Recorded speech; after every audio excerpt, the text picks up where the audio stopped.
In this session, I'm going to be telling you a bit about what's coming in Python 3.5. You're probably aware that every 18 months or so, we come out with a new update to Python. Python 3.5 is coming in just a couple of months, and so I want to run through a few of the new things that are going to be in it compared to 3.4. Some of them are really exciting new features, some of them are gotchas that you need to be aware of, and all of them are important in one way or another. Because this is such a short session and there's so many things in here, I have left a number of things out. So my aim is to have enough time for questions at the end that people like Brett, whose feature I have left out of this talk, can ask a pointed question and get me to talk about his contribution to Python 3.5. But I'm going to run through the ones that I've picked as being of most interest to the PyData community, and certainly the ones that are going to be the most significant gotchas. So I'm going to start with one of the fun ones. Unpacking. This is PEP 448. If you want to look up more details, and there's quite a detailed PEP on what this does. This is the unpacking syntax. So if you're familiar with Python, then you will have seen code like this, where you can have a sequence of some values, and if you assign it to comma-separated names, then that unpacks it. And so X is going to get the first element, Y the second element, Z the last one. Recent versions of Python will let you add an asterisk in there, which will collect items if you have more than 3. So in this case, because we have 5 items, 3 of them are ending up in the last value. And you can do this anywhere throughout the left-hand side of an assignment to do this unpacking and partial unpacking. What this PEP has added to Python 3.5 is the ability to do it on the right-hand side of an assignment as well. My clicker has died. That did not last long. Excellent. What we've added is the ability to do it on the right-hand side of an assignment, which means where before, if you wanted to take multiple values, so you could always do the assignment without the asterisk, and that will give you a tuple of 3 elements. In this case, that would give you a tuple of, like we see down here, integer, integer, list. But if you want to make it a tuple of all 5 elements flattened out again, you can now unpack it, which will give you the value of W and unpack. So we're actually taking a sequence and unpacking it into the tuple that we're assigning. Doing that on the right-hand side of an assignment is new. And in fact, you can do it in the middle, wherever you like, and you can do it multiple times on the right-hand side. So you can asterisk multiple elements to expand all of them out, and that will give you a nice thing like that. I have some nicer examples of where you might use that. You can also do it with dictionaries. So if you have 3 dictionaries, which is quite common if you have dictionary arguments to a function and you want to merge them together. This is one way you can do it. You make a copy of the dictionary, update, update, which will replace certain keys with values. But in 3.5, we have a new way to do it, which is to use star star unpacking, and you can now do this straight into a dictionary, and it has exactly the same behavior as the first one. So it's a nice little abbreviation. It's something that people tried to do because it seems obvious, and now in Python 3.5, it's going to work. And so you can do this with function calls as well. If you want to specify arguments into a function call from a sequence, you've always been able to star args, star star args. But if you had 2 sequences and you want to pass in the functions, you had to concatenate them and then pass it as a single item, single star args. The new syntax, you can just use multiple star args. This is the generalization. So if you have multiple lists that are going to be parameter values, you can star and star them separately, and it's effectively the same as concatenating them and passing them as one argument. You can do the same thing with dictionaries, with star star args. Though there is one gotcha with this, which I'll come back to on the next page. So this is the new syntax. Where might you use this? Where is this going to be useful compared to what you've previously done for stuff? So you may use it somewhere like this. If you want to find the minimum value across 2 lists and possibly even a constant or multiple constants, this syntax will now work. This is going to expand out both lists of values and find the minimum value across all of them. Previously, you'd either be calling min multiple times and nesting them or concatenating into one sequence to find the minimum. With generalized unpacking, you can have a nicer syntax that will let you get the result with less typing. Let's say you have 2 sets of properties that you want to overlay. So you have maybe some system-wide settings, and you want to apply user settings on top of that into some function call. You can use the star star expansion unpacking to get that. You'll notice here, I haven't written the obvious way, which is now in red and crossed out. This is one of the gotchas, and it's actually for consistency rather than inconsistency. If you define a dictionary literal, you can specify the same key multiple times, and it will work. The results are undefined, but it will work.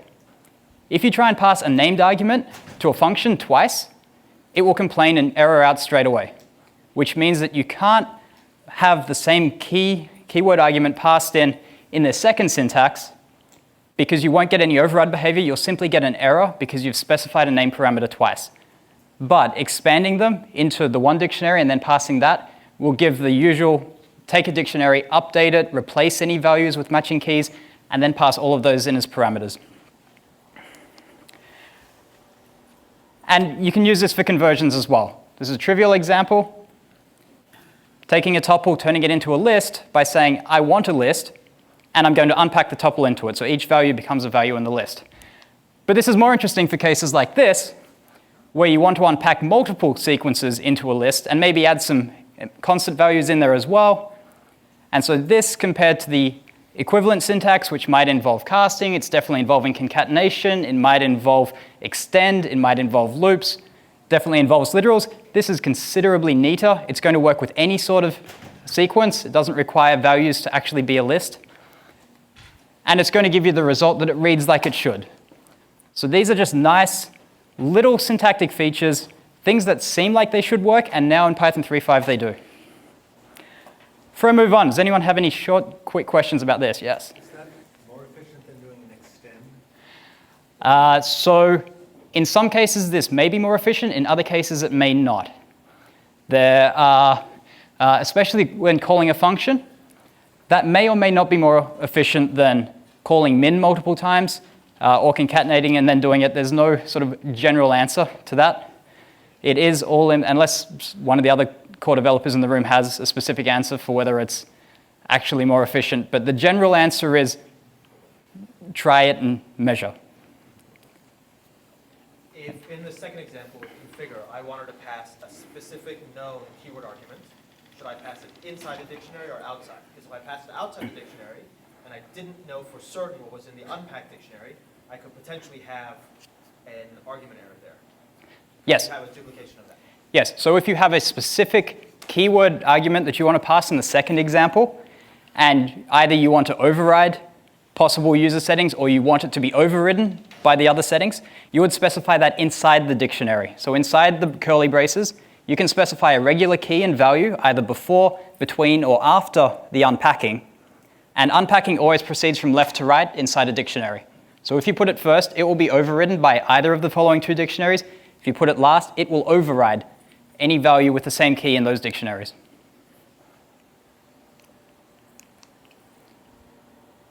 Okay, next fun one. In PEP 465, we added a new operator to Python 3.5 for matrix multiplication. So to prove the value of this, I have a quick challenge here for you. I'm going to pop some code up on the screen. I want you to read it, and when you recognize whose theorem it is, I want you to put your hand up. Ready? There it is. When you recognize whose theorem that is, put your hand up. Oh, very good, very good. But would you have recognized it quicker if it had been written like that? There's a really big difference in readability between function calls and operators, which is why we like infix operators. They're much easier to read. There's less unnecessary parentheses, there's less white space, there's less typing. Even with highlighting to identify functions and modules, it's just generally shorter, easier to parse. So here's another example. If you recognize this, put your hand up. I'm not going to give you that long, but here is the example after we've introduced the matrix multiplication operator. Does anyone recognize it now? One person does. Excellent. Thanks for coming, Jake. I have no idea what this equation means or what it does, but once you take out all those function calls and replace it with a matrix multiplication operator, it becomes easier to read. It's easier to compare to where else it may be written down. If you have this in a textbook, you can compare that far easier, and you're far less likely to make mistakes because there's less parentheses there. So the addition to Python 3.5 is the matmul operator. Python does not actually use this operator anywhere. It's simply made available, and the hope is that libraries like NumPy are going to take advantage of this by implementing the operators. For the implementers in the room, these are the definitions. The symbol looks like an @ and that's going to forward through to either the dunder matmul, rmatmul, or imatmul implementation, so your NumPy matrices have gained a new operator. But in fact, any library could use this operator for any purpose, just as any operator can be overridden, and some people are not going to be so thrilled about that, but others are very excited to have one more binary operator that they can use in Python 3.5. Any questions? Yes? How does that affect decorators like in Number? Decorators in Number. So decorators, because of the parser state when you encounter a decorator, there's no ambiguity in there. A decorator can't follow an identifier with a line continuation. A decorator can follow an identifier that is known to be a decorator, which can't be a binary operator. Otherwise, the @ symbol must follow some identifier, and so it can't be a decorator. So there's no actual ambiguity there. It's syntactically clear. Syntactically, it's clear, assuming a well-written parser. Some parsers may have trouble, and they also have bugs. Matrix multiplication in this way, is it more efficient than using a NumPy matrix model? So it is unlikely to be more efficient to use an operator than writing it out as a function because the implementation is effectively identical. There may be some optimizations you get from using a function simply because you can specify more context. You can say this matrix can be mutated in place, or this one can't with a binary operator. That's not always so clear. But it will come down to a library implementation. The library may make it more efficient to use a function that specifies in-place matrix multiplication in some contexts where you can't use the @ equals augmented assignment. But that is going to be a case for each library on a case-by-case that makes use of this operator. So as a question of taste, Patlib shows us that it's okay to abuse arithmetic operators for the sake of cuteness. Does this mean I can now have, in the addition to, with the addition of attribute lookup, first-class email addresses? In theory, you could use this for first-class email addresses. Are you coming to the sprints? No, I'm not. So you won't be seeing first-class email addresses anytime soon. But as soon as James gets some free time, I'm sure those will happen.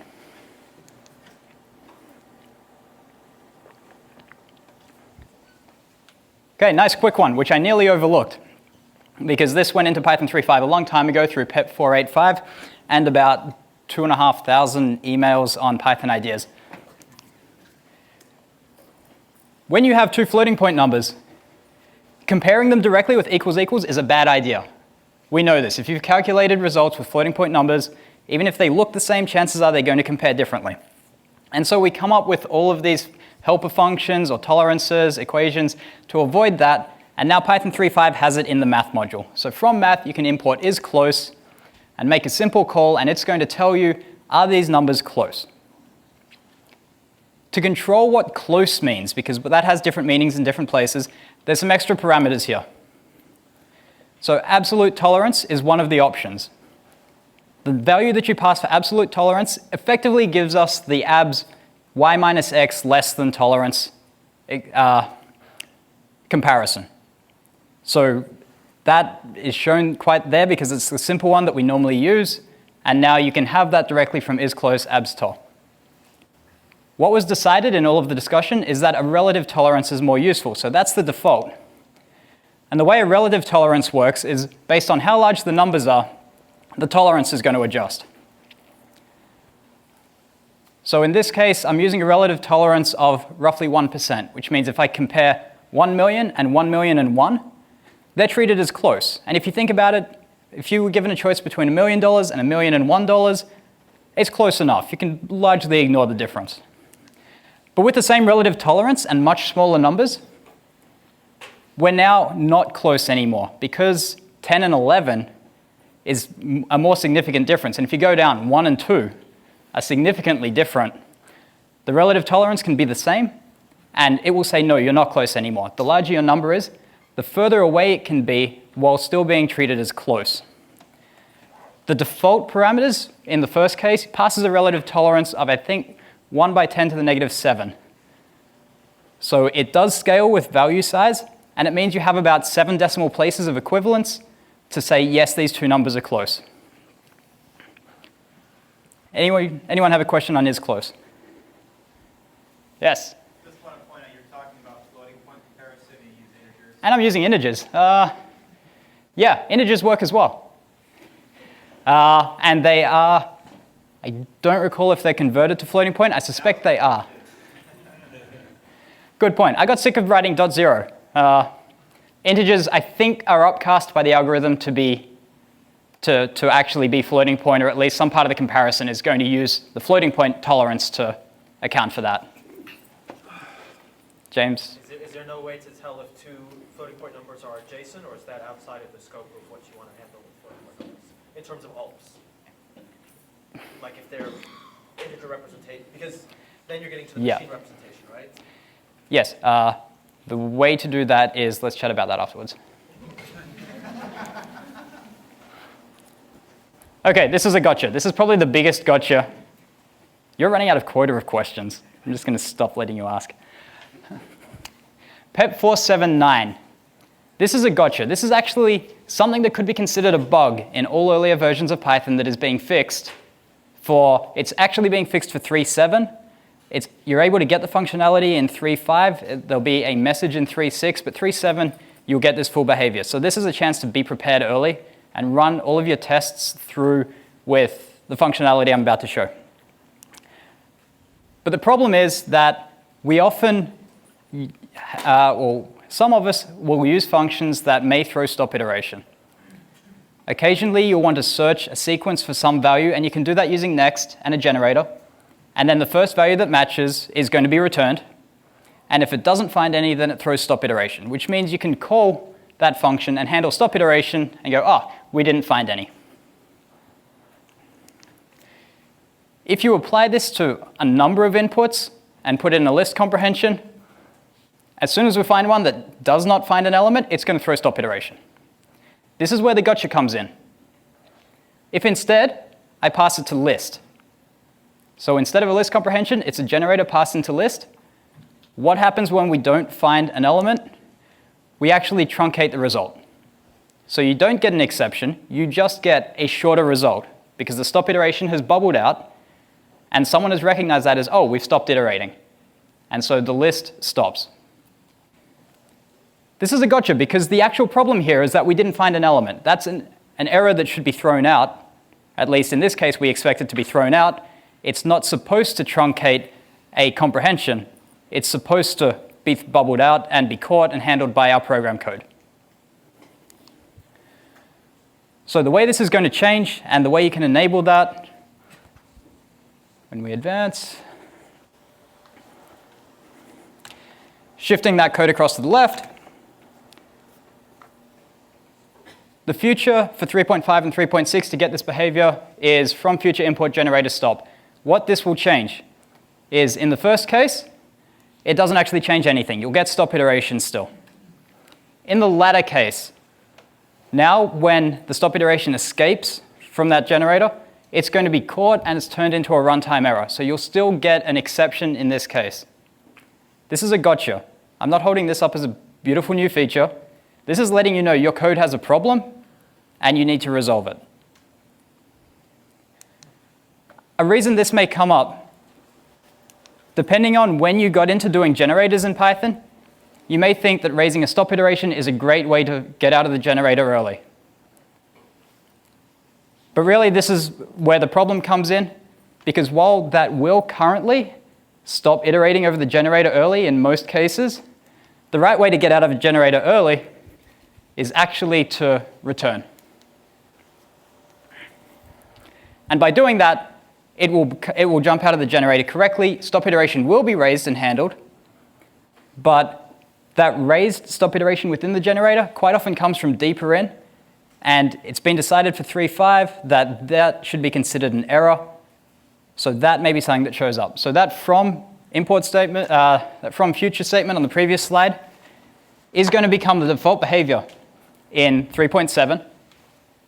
3.5, you can enable it now for your tests. Run all of your code through tests with that feature enabled if you use a lot of generators, and you'll find these problems sooner and be able to have a much smoother port up to newer versions of Python.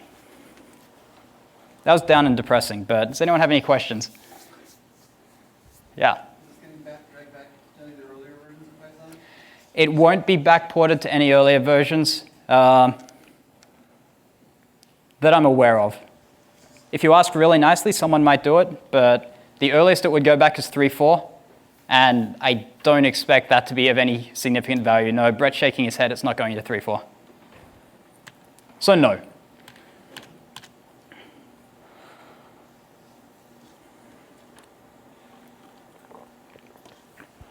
This one gets 2 peps. So you know it's Guido's idea.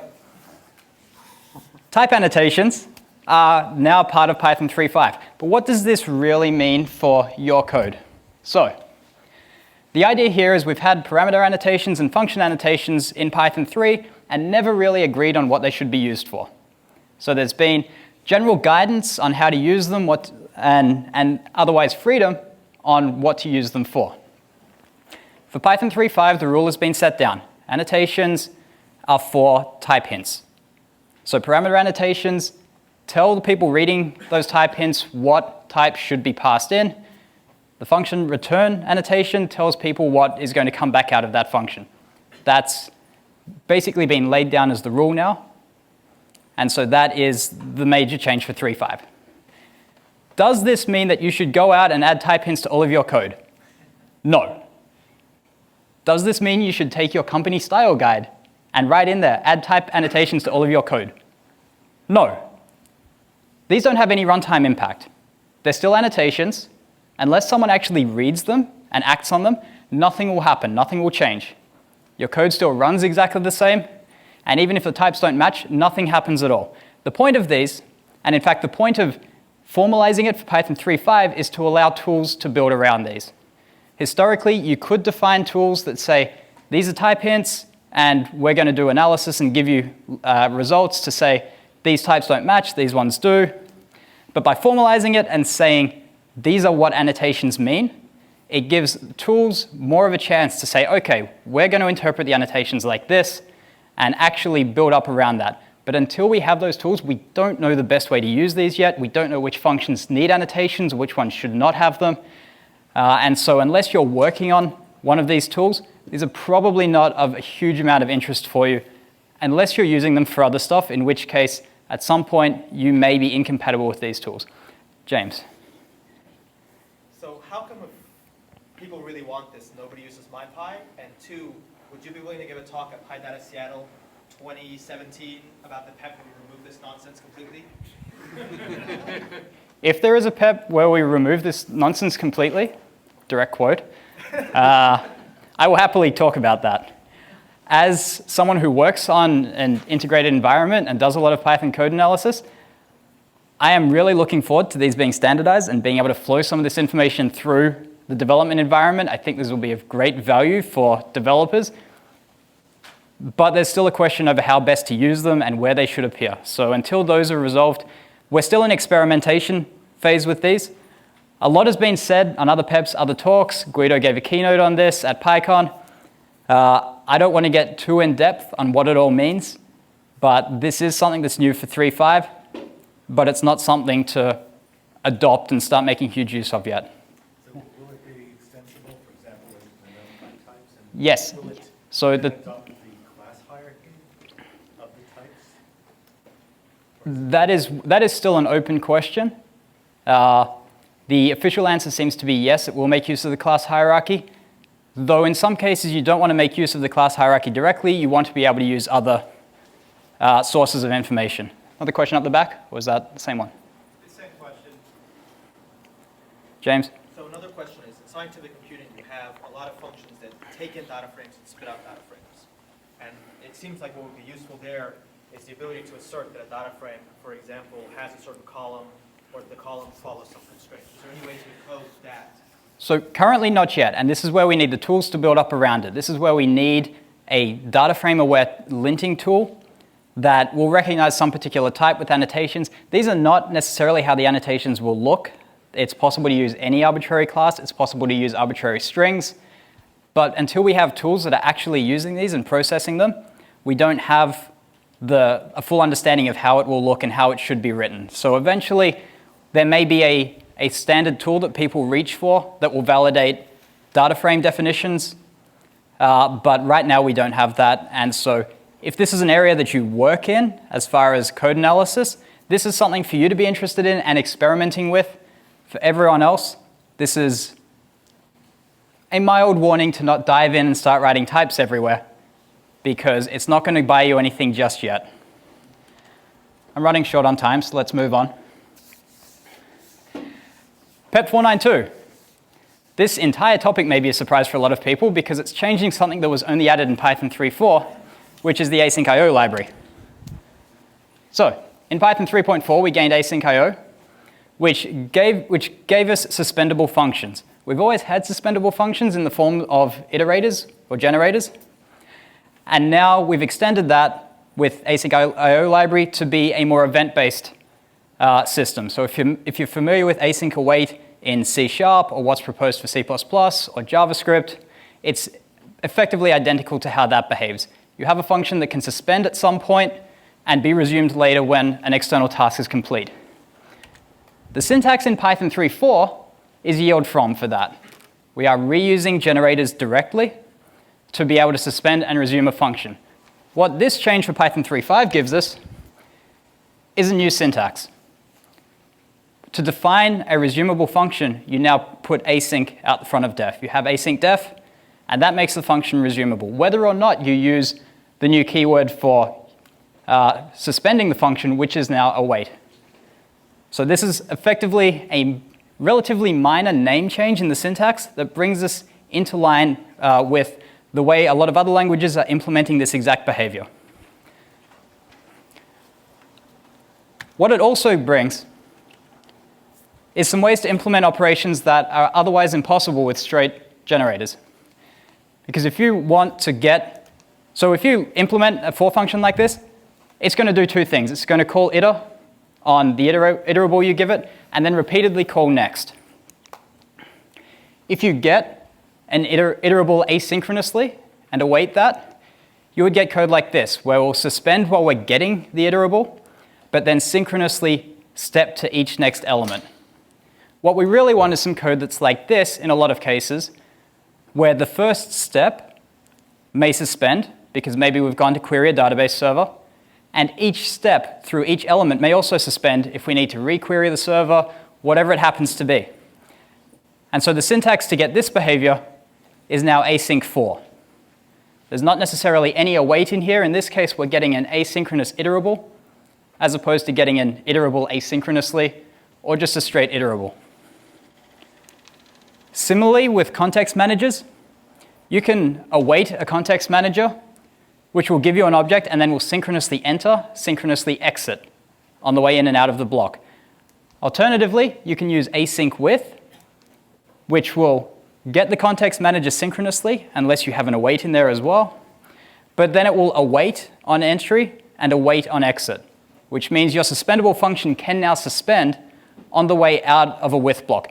This may be something like a database transaction that's being automatically committed on the way out of a with block, allowing your function to suspend while it does that network work and resume whenever it's complete. And meanwhile, your main process thread can be doing other work. It is very much looking like I'm going to be submitting a full talk on async await because everyone does it to the next PyCon. So I don't want to go too in-depth into how it all works right now, but does anyone have any questions about the syntax change from yield from to async await? Okay. Now I get to the topic where I contributed a considerable amount. If you use Python on Windows, you're probably familiar with this guy, which is the installer on Windows. It's a familiar look. We've had it for a large number of versions now.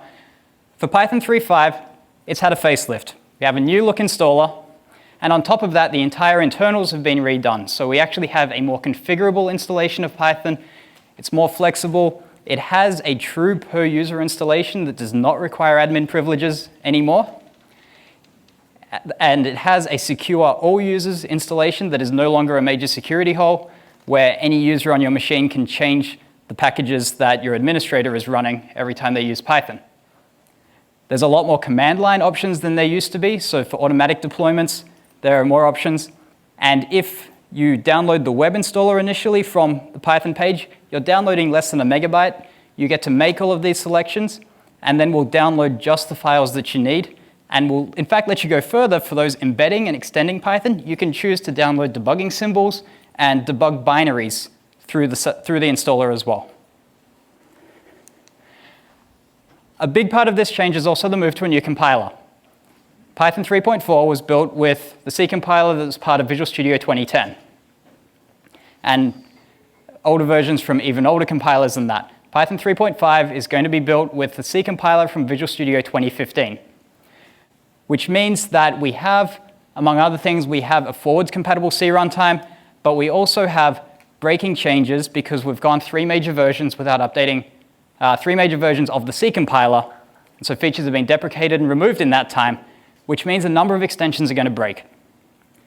We're currently in the end of the beta period for 3.5 and coming into RC. One of the things we really need at this point is trying to build extensions with 3.5, finding out what doesn't work, reporting it to the packages, maybe submitting pull requests to fix build issues, which are largely minor renames of functions.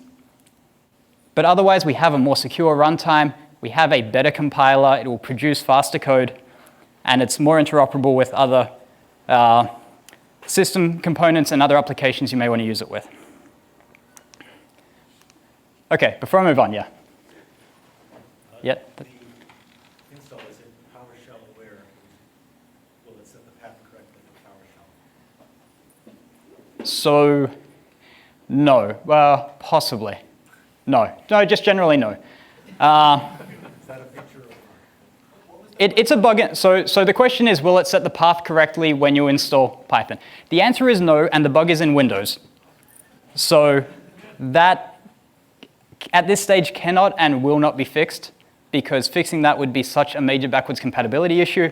It would also become a hijack vector to be able to do what we need to do with the command line there.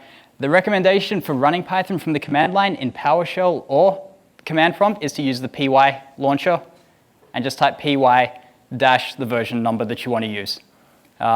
Putting Python on the path, you'll notice on that first slide that it's unselected by default, which is something I insisted on because it causes more trouble than it's worth. I am standing hard and fast against a lot of people who want it to be on by default, but it's not going to happen because it does not work reliably, and it will cause more trouble to encourage it than otherwise. You should be using the py launcher and not typing python.exe. Has the new compiler been tested with code generated by Cycon? There have been a few tests of some packages generated by Python. It's not been done thoroughly, to my knowledge. Yes? So for most people in this audience, if they were on Windows, they would just use Anaconda. What does the availability of a better Python installer for Windows mean to this audience? Very little, except that hopefully the Anaconda team will be able to have a clean, they'll have an easier time getting Python out of the installer and into their own package. That's not a question, that's my 1-minute warning. Okay, so I have one more thing to talk about, which is for those who embed Python in their applications. For a long time, it's been really hard to distribute an application that uses Python because there's been no easy way to say, I want Python in my application and not interfere with whatever the user's installed. So at the moment, we have an experimental bundle that's coming out with Python 3.5. It's known as the embed.zip, effectively. It's a zip file that has these files in it. That's the complete listing. And it comes with the DLLs. The idea is you can drop this into your application directory. If you load the DLLs directly, then you can use those. If you shell out to the executable scripts, then you can use those. The standard library is in a zip file. it's cut down slightly. The entire bundle is 6 to 8 meg. It's not real big. It's considerably smaller than Python, and it deliberately does not interfere with any other installations on that machine. So if a user has installed Python 3.5 and you've bundled it with your app gets your version. It's not going to conflict with what the user has installed. Previous versions can't do that.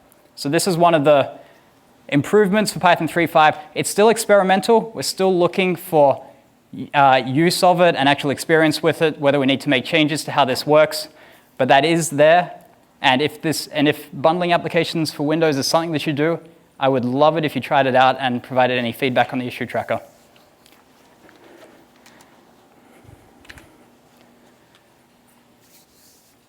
So Python 3.5 is coming mid-September. We have RC releases coming out. There is a 4th beta coming out tomorrow, which I have to go home and build now. You can get the pre-releases from that first website, python.org, download pre-releases. The full list of what's new, because I had to leave some things out of this session, is on the docs page. You can navigate to that. Make sure you're in the 3.5 page. And the Visual Studio 2015 that you'll need for building extensions. Any version of Visual Studio 2015 is sufficient. Any of the Express editions, community on up, visualstudio.com. Does anyone have any more questions before I get kicked off the stage? Yes? Is any of the stuff you mentioned going to get backported to 2.7? Nothing that I mentioned is going to get backported to 2.7. What about 2.8? Yes, Van? The installer for Visual Studio 2015, do you have good command line tools, or is it very oriented? So the C compiler, once it's installed, what exactly do you mean by good command line tools? We're not installing Bash as part of Visual Studio, if that's what the question is aiming at. Definitely once you've installed Visual Studio, at this point you do end up with a big, heavy GUI environment. We're working with the C++ team to try and get an option that will just give you the compilers without needing all of the full environment. It's not a lightweight install at this point, unfortunately, and the teams involved are aware of this, and they're working on alternate distributions, so you can just say, I want the C compilers, I want to use them from the command line, I don't need a full editor, I don't need C# support, I don't need whatever else comes in the big, massive Visual Studio package, and really trim that down just for people who need the C compiler. So that's coming. I don't have an answer on what exactly that will look like yet. Is that coming in 2015, or that's coming sometime down? So it's coming sometime in the future. Visual Studio 2015 released officially last week. That package is on its own timescale. It's on its own timeline. Anything else? Yes? Why not ship Python with Windows? Lots and lots and lots of good reasons. Are you sure they're good? Which version would you like to show up in Windows?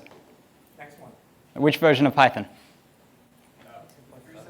3.6. 3.5? You're commenting to the problem with macOS.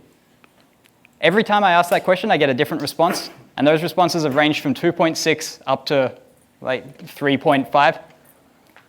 The person who said 2.6 very quickly understood why we're not going to ship Python 2.6 with Windows at this point. But the follow-up question, is then, what version of Python do you want to see in Windows in 10 years' time? Because it's very likely it would be exactly the same version as you would see next year.